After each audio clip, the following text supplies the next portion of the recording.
Boker Tov, good morning. Today is Friday, March 1st, Erev Shabbat, Parshat Ki Tisa. Ki Tisa is chock full of events and significant component elements that have far-reaching implications, beginning with the events of the golden calf.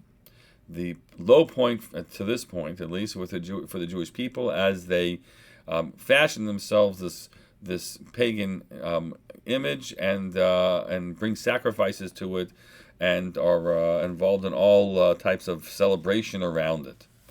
Now, the Torah describes that Moshe comes down the mountain with the luchot, with the tablets. Why he's carrying the luchot is another question. Why didn't he leave them up on the mountain? No lockers there. God has handed him the luchos, and what's he going to do with them? He's kind of stuck with needing them. But Seforno imagines that no. God has told him, of course, what's going on.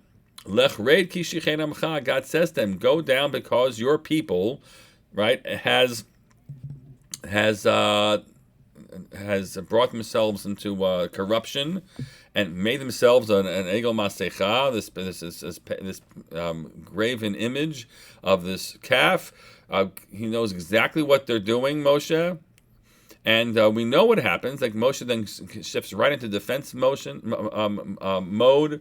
convinces God, begs God, and convinces God to relent from his intention to destroy the Jewish people. And then he goes down the mountain with the luchos. So says the Seforno, he's going down either because he believes he can have a tremendous impact on them. They'll see him and they'll be inspired to teshuvah. Right? They'll look up and see Moshe on the mountain coming down with this aura and the tablets in his hand, and they will be drawn to tshuva right away. The reality is they're all caught up in their mecholot, in their dances around it. They don't even see Moshe.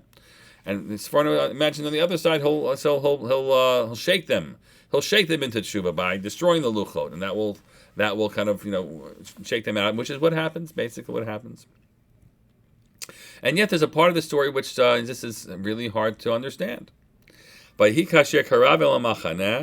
was as Moshe came close to the encampment, and he saw the calf and the dancing circles that were there. Moshe, and Moshe's anger was kindled. And he cast from his hands those tablets, and he broke them at the bottom of the mountain. And you read that and you say, "What? I don't understand." I mean, Moshe, you knew what was going on. God told you what was happening. So why now? By Yicharaf Moshe, Moshe's anger was kindled to the point where he breaks the tablets. So here you have the basic rabbinic teaching.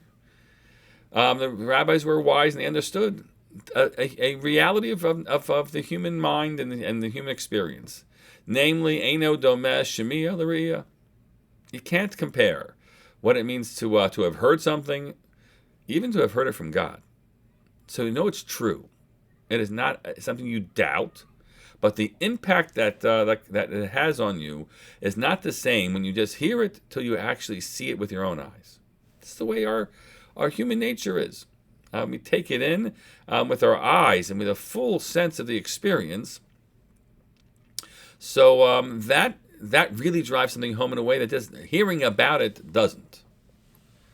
And that is certainly the case then here with the decadence of the Jewish people, that Moshe knows in concept what they've done, and indeed rises to their defense. But when he comes and he sees it with his own eyes, he's overwhelmed with this feeling of anger, and he breaks the tablets. We know this experience in other directions, right? Not just anger, but also joy,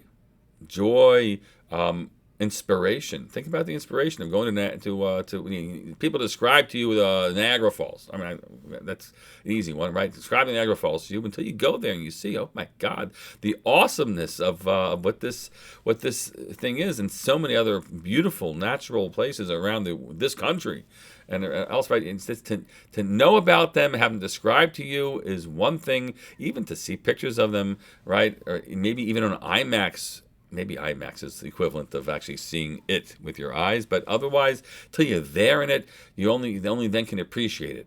Same thing about human dynamics. Until you're in the midst of the dynamics, in this case, right, the dynamics of the Jews caught up in the frenzy.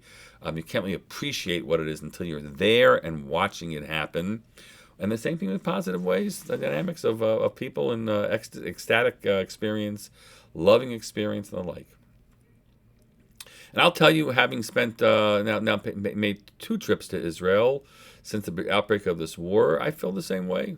Like to know, and we are all deeply, deeply affected just by knowing what's happened, and again watching things maybe our eyes shouldn't even allow ourselves to watch, but also in terms of the impact on the Jewish on the people, and to really be in it with Am Yisrael, to fully understand what it means to be a nation in the challenge and in the rising to the challenge as they have.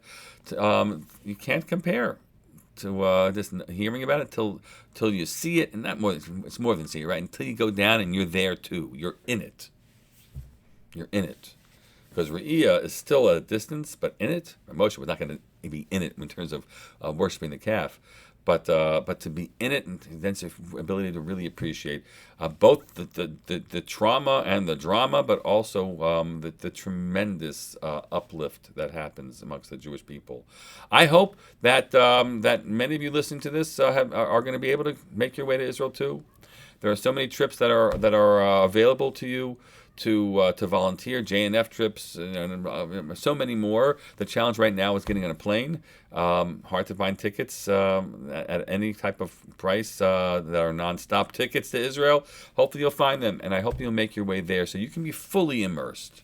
Because what you know, but if you're there, A, you can make the difference, and second, you can deeply appreciate the experience of our people.